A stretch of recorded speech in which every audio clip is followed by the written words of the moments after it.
me see if this is working before we get really in depth with this.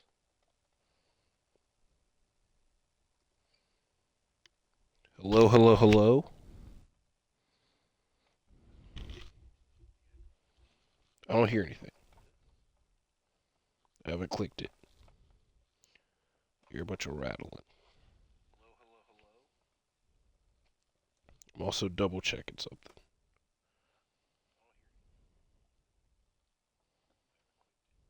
All right. Think that this is working.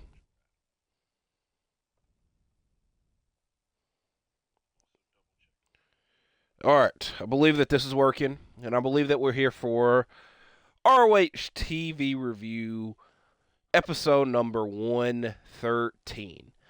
And I'll already give you a disclaimer. This was a short episode of ROH. There's only 4 matches in total, but this opening rant might be longer than the damn review itself. And there might be some language used because it is something that really pissed me off, is the simplest way to put it. But if you can read in the title of this video that SCOH has been rescheduled. And SCOH stands for Supercard of Honor, which is traditionally one of ROH's pay-per-views. And ROH, under the Tony Khan regime, only get 3 pay-per-views a year, with the last one being Final Battle in December. Now, typically, Supercard of Honor has been WrestleMania weekend, which this year, that was not the case. Still don't really know why that was the case, but I didn't think it was a big deal because it was announced for a couple weeks later. And by a couple weeks, it was supposed to be next Friday, May the 2nd, Atlantic City Boardwalk Hall in New Jersey. If you planned on tuning into that event, or better yet, buying a ticket and going to it, you are screwed because the event has been rescheduled for All In weekend. And this has really pissed me off. Now, like I said, the initial Supercard of Honor not being WrestleMania weekend, I was a little bit bothered by. But I got over it because they, again, announced it for May 2nd, and we were at least getting it. Where now, we got to wait another 2 damn months for this. And there's a lot of different directions I could go with it, but just a lot of it is not positive because I don't think it's positive at all. Now, there was not really a reason for the rescheduling and the cancellation. A lot of people have theorized and put together that, it must have been low ticket sales, which is understandable. A lot of people have also put together that, well, there's nothing announced for the show, which, for someone that has watched Ring of Honor for the past 113 episodes, once it comes time for a pay-per-view, not a lot is announced until the week of any damn ways. Sometimes it is, sometimes it isn't. In the case of Final Battle, which was the last ROH pay-per-view, I will at least give them credit that a lot of that show was announced well in advance. Granted, our world title match was Chris Jericho versus Matt Cardona, so you're not getting something that a lot of people would want to pay tickets for, but at least it was announced. Now, in the case of some other shows, shit was not announced till the week of. I could give the example of Death Before Dishonor 2023. The world title match was announced the day before the event in Claudio Castagnoli versus Pac. Now, again, it was supposed to be Claudio versus Mark Briscoe, but Mark got hurt. They knew well in advance that they're going to have to change the match. They didn't announce the match change till the day before. So, I don't want to hear really the excuse of they didn't really have anything announced. They knew they were doing this event. They've had at least a month to start planning and providing shit for it. That's just on them. It's also bad. You can't sell tickets because people don't know what the hell they're going to see. And I feel bad personally because I'm not even like really the worst person here in this situation. Someone that was going out of their way to buy a ticket and to go to this show, they are getting screwed over the most, which by all accounts might not have been a lot. I can't really look into that because, again, there ain't no damn ticket sales right now for the show. Also, this is something that might change and might not matter in the grand scheme of things. But if you were to go to Supercard of Honor now, It is All In weekend. It is going to be July 11th, which is the day before All In. And guess what? There's already a damn pay-per-view scheduled for that Friday. It was supposed to be Death Before Dishonor. It has been rescheduled itself and will now be September 5th in the 2300 Arena in Philadelphia, Pennsylvania, one of the original homes of ROH, the home of ROH, etc.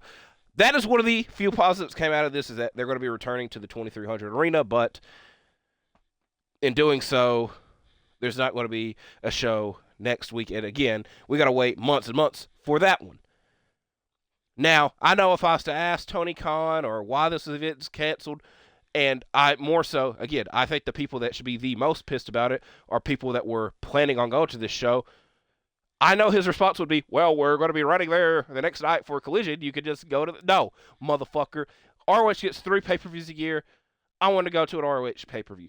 It's hard to buy tickets for an ROH show because it's taped before and after AEW taping, so you don't even know what the hell you're getting. It's just the product of ROH is very, very secondary to everything right now. And I understand why. Do I respect it? Not really. But in this situation, it's very bullshit. And again, the last ROH pay-per-view was in December. Now you got to wait all the way till July. Like, come on. Now, if we get to Supercard of Honor and the show has been built very well, then okay, I could give credit there. Better yet, if next week's episode is a super stacked episode, I will give credit there. But I just doubt it. I effing doubt it. Also, again, like I said, there's several freaking ways I could go into discussing this. Supercard of Honor is now going to be All In weekend. It's going to be secondary to All In. And they're doing Dynamite and Collision. It's squished in the middle, which, again, next week it would have been the case, but it would have been the biggest show of the weekend because it's a pay-per-view. Where now, it's the second biggest show because All In is the biggest pay-per-view of the year for AEW. So it's going to get very forgotten very quickly because, again, it's not even 24 hours later. Like, because they're filming Supercard of Honor that night. They're filming All In the next day, like during the day. So I hate that. I just hate that. I was really looking forward to watching an ROH pay-per-view next week. And again, I can at least give them credit. A lot of these ROH pay-per-views have been good. There have been some that are forgettable. There's some that has produced some bad things. A final battle with that world title match, like I keep alluding to. But now, we got to wait until July. And I hate having to be a patient person, especially because we're getting screwed in this situation. The good side, they're returning to the 2300 Arena. Unless that gets canceled and rescheduled, they should have more time to build shit up, aka this women's pure title tournament, which we'll get to some details about that during this show. But all in all, very, very upset that Supercard of Honor has been rescheduled and canceled at the Atlantic City Boardwalk Hall. So, again, to the people that were planning on going to that event, I feel sorry for you. You can go to the Collision the next night, but that's not a pay-per-view.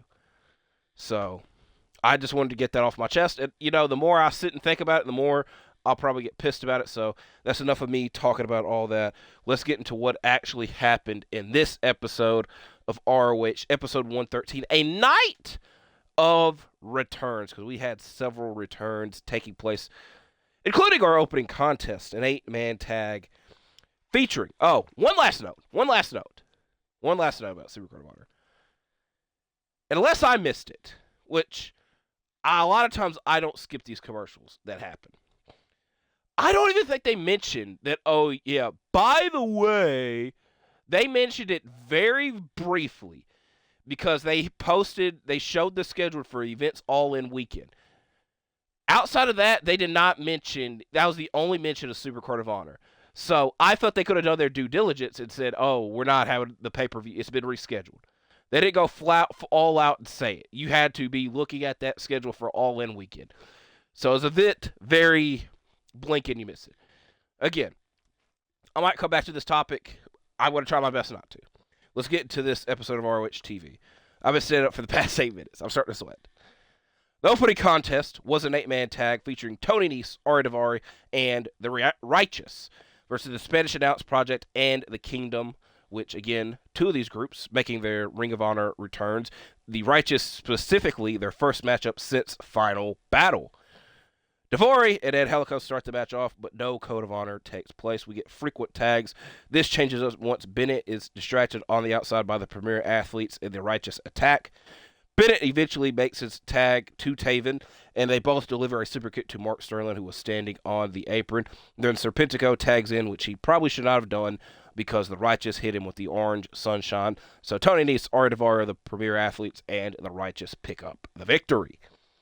Another return takes place, this time around with Crowbar, a.k.a. Devin Storm, a.k.a. competitor in WCW who last competed in ROH in 2020. Ian Riccaboni made several notes of that. Takes on Lance Archer. Crowbar tries some mind games early on, but they don't really play effect. He doesn't really get any offense in until they're outside the ring and trips Archer into the ring steps. Also, I've been sick all week, so it's very easily for me to get frustrated this week.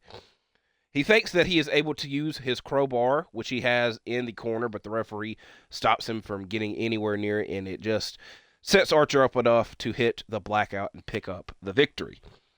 Next matchup is a proving ground bout, this involving Red Velvet taking on Ashley Vox. There's no Code of Honor. Velvet puts up an impressive start to the match due to this, because she does the thing where she has her hand out that says psych, that does psych. She did it twice. Actually, Vox didn't fall for it a third time, and Velvet delivers a clothesline, so there was no proper Code of Honor. Vox gets her revenge, however, after applying a fish hook and follows it up with a big lariat, but this advantage does not last long as Velvet wins with a right hand for the win. I want to complain about this. It's not a good-looking right hand, not a good-looking punch. Also, someone else on this same roster has the same finish in Shane Taylor and makes it look a lot better. So I hate that this is her finish. Change it up. I'm in asshole mode right now. Following this matchup, La Catalina, who defeated Taya Valkyrie last week to earn a TV title shot, comes out, and her and Red Velvet have a face-to-face. Now, speaking of Taya Valkyrie, Layla Gray, and Deonna Purrazzo have announced themselves as entrants in the Women's Pure Title Tournament that, according to Wikipedia, was supposed to conclude at Supercard of Honor. So it would have been very difficult for them to have a one-week tournament. They might have could have done a one-night tournament, but that does not sound as good or fun. So another good thing that comes with the delay is that they could have a proper tournament here for a title that I don't necessarily care for. But Layla Gray, Deonna Purrazzo, and Taya Valkyrie have announced themselves into this tournament, where Serena Deeb and Queen Aminata announced themselves last week. Speaking of ROH titles, Bandito will be defending his Ring of Honor World Championship against Jaristico on this week's Collision following playoff. What do they call it? They call it Playoff Palooza. As now we come to our main event matchup, another 8-man tag. This one involving Shane Taylor Promotions, Shane Taylor, Lee Moriarty, and the Infantry versus Top Flight, AR Fox, and Mark Briscoe. Always love seeing Mark Briscoe on my screen. And he starts this match off with Shane Taylor, with both men exchanging a series of forearms early on. The fast pace continues once AR Fox tags in and delivers a foot stomp onto Bravo and a dive onto Moriarty. Then he gets trapped in his opponent's corner. Soon he is able to tag Darius in, but he is caught with a Shane Taylor forearm. Dante tags in with several dives onto all of his opponents, and Mark tags back in to deliver some redneck kung fu and finishes the match off with a J Driller, finishing off this quick edition of Ring of Honor, episode 113. That rant was 8 minutes.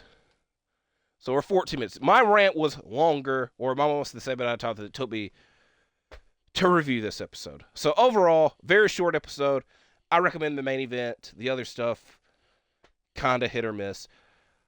Very pissed off about Supercard of Honor not taking place next week. They know how they can make it up. It's time to see if they'll make up for it. So, hopefully, if you're as pissed off about this as I am, let me know your thoughts on it down below, because I will read, and hopefully we're on the same side of things, and hopefully we get some type of change to happen. Who the hell knows? But I do appreciate you for watching this. Like, comment, subscribe, and I'll see y'all when I see y'all, because I'm out for now. Goodbye.